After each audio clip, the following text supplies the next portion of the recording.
Nous allons maintenant voir comment déterminer la polarité des molécules. Donc tout d'abord, on va commencer par déterminer la polarité d'une liaison au sein même d'une molécule. Il faut savoir qu'une liaison entre deux atomes différents est polarisée si la différence d'électronégativité entre les deux atomes est supérieure à 0,4. Ainsi, l'atome le plus électronégatif portera une charge partielle négative notée delta-. On a ici l'exemple de la liaison carbone-oxygène avec l'électronégativité du carbone étant de 2,5 et celle de l'oxygène étant de 3,5. On va faire la différence et on trouve un résultat de 1, ce qui est supérieur à 0,4, donc notre liaison carbone-oxygène est polarisée.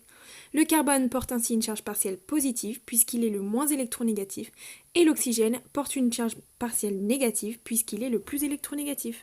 Carbone-hydrogène, donc on procède exactement de la même manière, à savoir faire la différence entre l'électronégativité.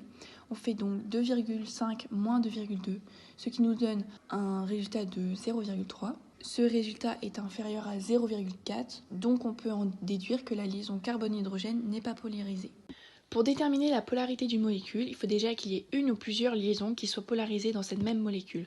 Si c'est le cas, on va pouvoir utiliser la représentation géométrique de la molécule qui va nous permettre de connaître les centres d'électronégativité positifs et négatifs de la molécule. Pour cela, on représente les charges partielles négatives et positives de chaque atome engagé dans une liaison polarisée. Ici, avec notre exemple du dioxyde de carbone, le carbone étant l'atome central, va avoir deux charges partielles positives puisqu'il subit l'électronégativité des deux atomes d'oxygène. Ainsi, on va pouvoir représenter les centres géométriques, aussi appelés barycentres, et on remarque que ceux-ci sont confondus. De ce fait, la molécule est apolaire.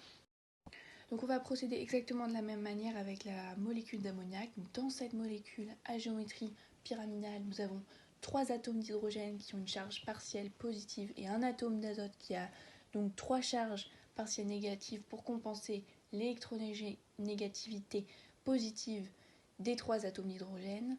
Ici, avec la géométrie pyramidale, lorsqu'on fait les centres géométriques, on remarque que ceux-ci sont distincts puisqu'un se situe au niveau de la base de la pyramide et l'autre au niveau de l'atome d'azote.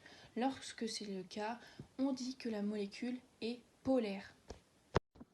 Merci beaucoup de nous avoir écoutés et en espérant que cela vous aura aidé.